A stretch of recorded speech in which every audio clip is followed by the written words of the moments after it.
A very good morning, ladies and gentlemen, and welcome to eTailing India Summit Delhi 2015, the voice of Indian e-commerce. Launched in the year 2012, eTailing India is a platform that provides an opportunity to the ecosystem of the online Indian retail industry to engage in a lively discourse. Ladies and gentlemen, today it has grown into country's largest knowledge repository for the online retail industry and is regarded as a pioneer thought leader for the Indian e-commerce industry, with conferences across the country in Mumbai, Delhi, Chennai, Bengaluru, Jaipur, and Ahmedabad. eTailing India has also been instrumental in conducting independent research studies, publication of reports, commissioning white papers on a variety of topics related to the e-commerce ecosystem. Today, around 35 industry experts and professionals shall be coming across, sharing their experience, deliberating through presentations, panel discussions as presenters and speakers. Once again, on that note, welcome to each and all. Before we commence our program for today, I would like to take a moment to thank our sponsors who have made this day possible. Our gold partner, Dynacorp for packaging partner, Web Express fulfillment partner, silver partners 5x8 Private Limited, Tata Teleservice. Our other sponsors include Vinculum Associate Partner, Unicommerce Associate Partner, Play with Amazon Associate Partner, Shopkills Back Partner, BMS Associate Partner, SME Join Up, eBay Associate Partner, Let's Venture Startup Ecosystem Partner, Percue Silver Partner, Trending.com our gift partner, Safex Express our supply chain partner, eConora Associate Partner, Channel Play Associate Partner, Tunes Retail Lanyard Partner, IEC Entrepreneurs Outreach Partner, ISEB E-Commerce Training Partner. And as we take the program forward, once again, many thanks to all our sponsors. Ladies and gentlemen, eTailing India is a brainchild of NYU Stern School of Business graduate and co-founder and CEO of MySolitaire.com. Yes, I'm talking about Ashish Jalani. Prior to founding MySolitaire.com, Ashish worked on retail and e-commerce on various fronts as expert for Kurt Salman's New York office, where he devised market strategy and operational plans for renowned clients. Today, as the founder of India's largest e-commerce knowledge platform in India, eTailing India, Ashish is proud that eTailing provides such important and necessary strong platforms for India's next billion-dollar ideas. Ladies and gentlemen, as I move forward, it is indeed my privilege to request Ashish to join us on the dais and tender the welcome inaugural note. Once again, let's join our hands together to welcome Ashish amongst us. So first of all, a formal welcome to all of you. This is our third edition in Delhi, and every year the conference grows, the number of people here grows, so it's a good thing. What I wanted to do today was to set your day. I want to go through the state of the industry. This is something that we research, we publish.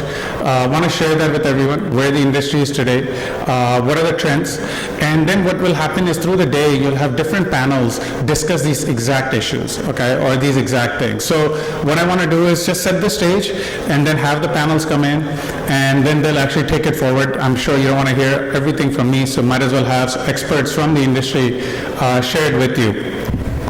So, by the way, when I go through this, if there are questions on numbers or anything, just hold till the end. I'll take a few questions in case you do have some. What I wanted to start off with was to talk about what Indian e-commerce is today.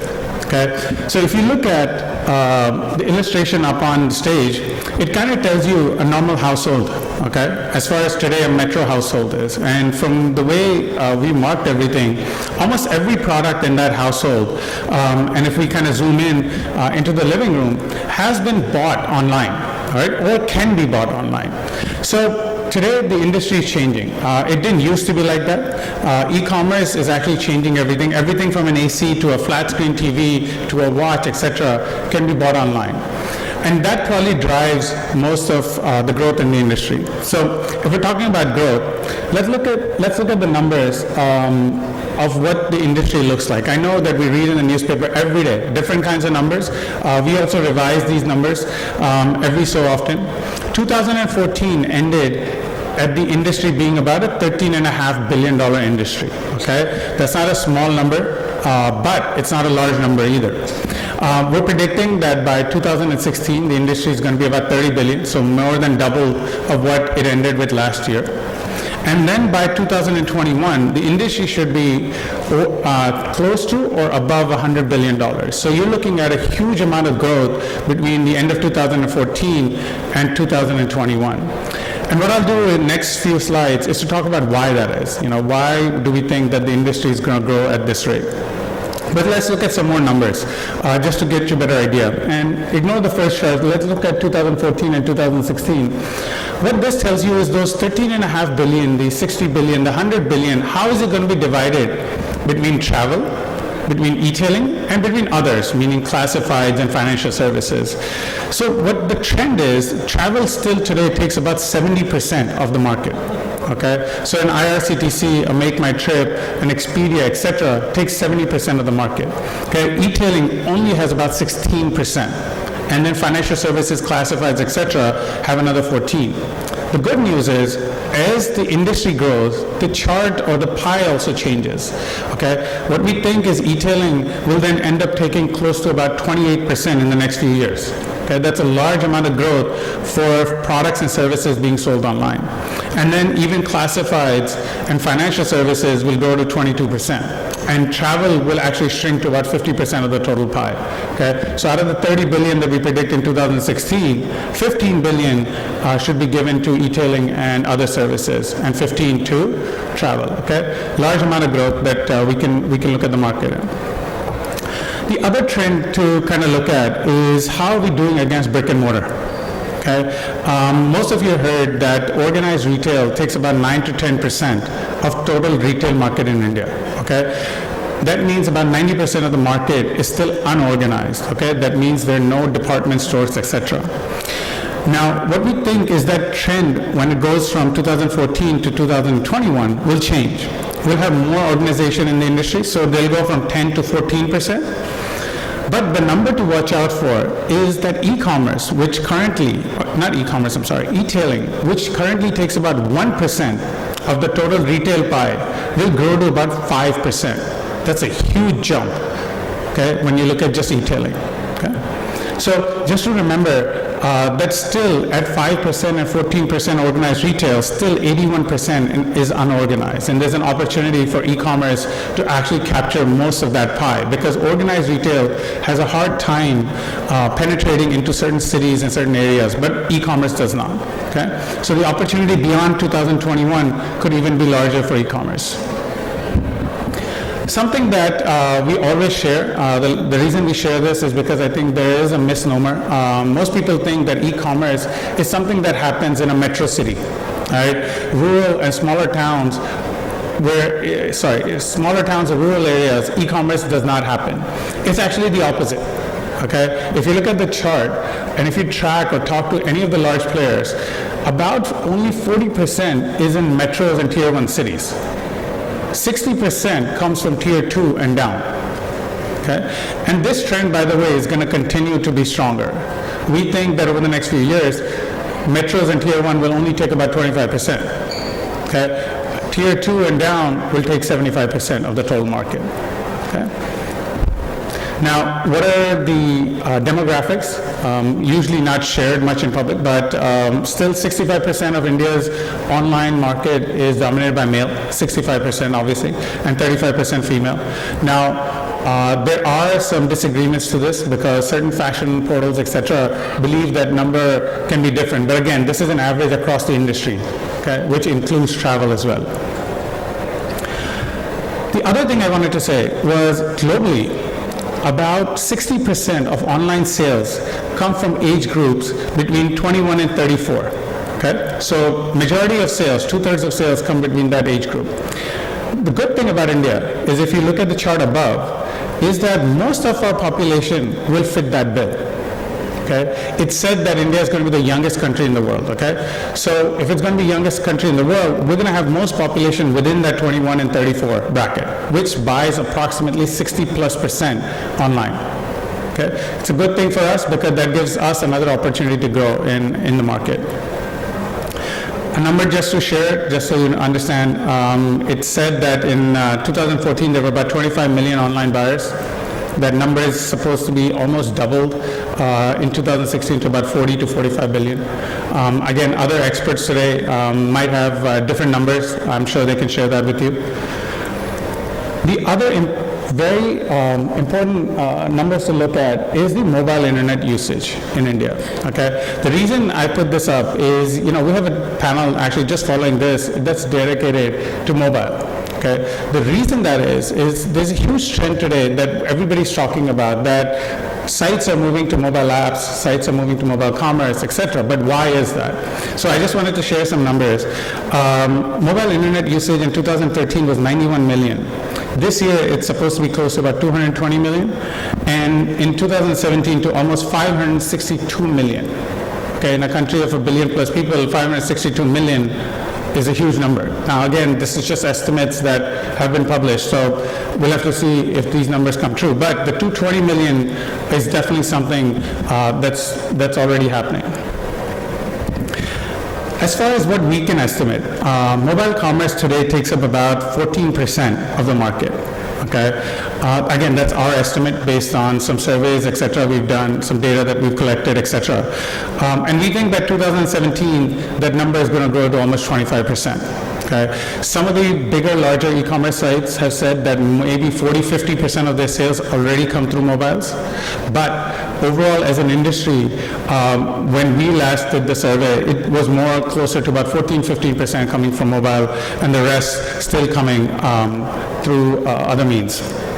But in 2017, again, that number will almost double again.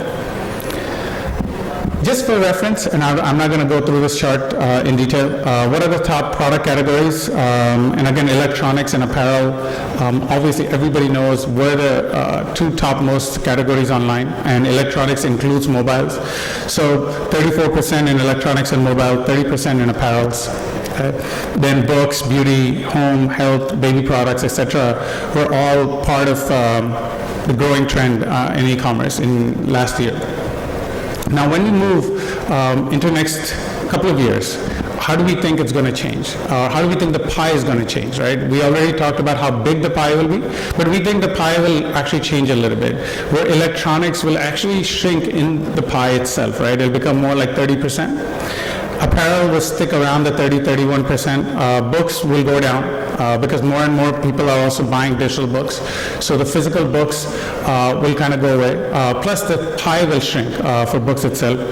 One thing that we added in here, which were not in 2014, was services and groceries. Okay, we think that groceries will be at least 5.5% of the total e-commerce market. Okay, and services being 3.5%. And services are things such as pest control, AC repair, etc., that are now being offered by many service providers online. Now, most people believe that with these large numbers, the potential is going away in the market. Okay, they think maybe I'm too late. So what I like to do is to talk about what percentage do we think is online. Okay, if you look at mobile phones and you look at what is being sold, only about 5% of the sales are coming online. Okay, even though everybody talks about mobile phones being sold online, right? We think that almost every phone is bought online. Truthfully, last year, that number was closer to 5%. Maybe this year it might double, but still, it's not like 50% of mobile phones are sold online. If you look at jewelry, hardly 1%, and it's not even 1%, by the way. We rounded this off to make the chart. it's more closer to 0.5, 0.6%. It's sold online. Everything else still offline. Okay. Apparel and footwear, 3%. Okay. Books probably has the largest share online, which is about 10% off offline. But if you look at this, we think there's a huge growth potential in the market. Okay? It's not like that the market is saturated and there's no space for others to enter. It's just that some large guys have a huge amount of volume of what currently is there. But there's opportunity to have more move from offline to online. One topic that I think different panels today may share, and I think they will, because at some places I've seen some comments from them, is all about social commerce. Something that's becoming more of a trend, more a word or a phrase to talk about. Something that talks about how purchasing online is not an individual decision. Okay, that there is a social influence when you go and purchase online, and that's a trend that's now coming. So wanted to share that, and I'll have a few more slides. A famous statement that Mark made: "If I had to guess, social commerce is the next area to really blow up." Now, Facebook is obviously putting a lot of effort into making sure, because their business is social, right? So social commerce for them will play a huge role if people are socially buying instead of individually buying. Again, I'm not gonna, this presentation will be available outside. I'm not gonna go through what is social commerce, what are the advantages of social commerce. You can look through the PPT and find that. Something that I liked, and I read this somewhere, only 20% of marketing budgets are typically spent on retention, right? But in many cases, 75% of revenues come from existing customers. Okay? This talks about customer loyalty, retention, etc., which most people put it as secondary. Okay? And that's why I like to share this quote, because this is something that kind of opens your eyes, that says, look, I'm only putting 20% effort into something that's going to give me 75% return. Okay? So something to remember when we talk about social commerce as well as just customers themselves. What's driving social commerce in India? Again, don't want to go into this in detail. Facebook, we're one of the top users in the world. YouTube, Twitter, LinkedIn, etc. Again, we're one of the top users in the world for all of these social platforms. And as such, the opportunity for social commerce in India seems to be larger than the rest of the world. So, this is basically a stat out of the global market. Did you know that 90% of purchases are subject to social influence? Okay? This may be purchases online, or this may be purchases offline. Okay? If you attend conferences across the globe, the first thing they talk about when they talk about social commerce is that statement, because it's believed that most purchases are done with some influence from your friends or family or for some acquaintance somewhere. Again, what are the dimensions of social commerce? Don't want to get into it. When the presentation comes, you can look at it. Some examples I quickly want to do, and then I'm pretty much done. 25% of a leading fashion portal's revenues were attributed to Facebook. And I know who the fashion portal is, but unfortunately, because it's not, I don't think it was published in the public domain, so I don't want to share the name. But they basically said 25% of their sales came some way through Facebook. Okay, that's a large amount. Okay, and this is one of the top 3 or 4, whatever. 25% of Chimbooks were attributed to Facebook. This is a statement they made, that 25% of our sales are attributed to Facebook. Gaia, right, that's a physical walk-in model, said 20% of their walk-ins were attributed to Facebook itself. So this is not something restricted to online. Okay? This is something that can also work for offline. Okay? LimeRoad, and the graphic on the side is from them, is totally socially oriented. Right? They're based on the concept of social commerce and social influence. So if you want to look at a good example, there are very good examples out there to look at it. Again, didn't want to take up too much time. Thank you once again for coming, and I formally welcome everyone. And I think right away we'll get started with our next panel. We're running about 10-15 minutes behind. But again, thanks again, and welcome. And hopefully you'll have a very engaging, knowledge-filled day. Please ask questions to our panelists after the panels. I'm sure they'll be very happy to answer them. Very quickly, anybody have a question on any of this stuff, or later in a break or something you can talk if there is a particular question you have. Cool? All right. Thank you so much. Thank you. Thank you very much for that welcome note and the overview on the state of e-commerce industry. Thank you. Thank you so much, Ashish, once again.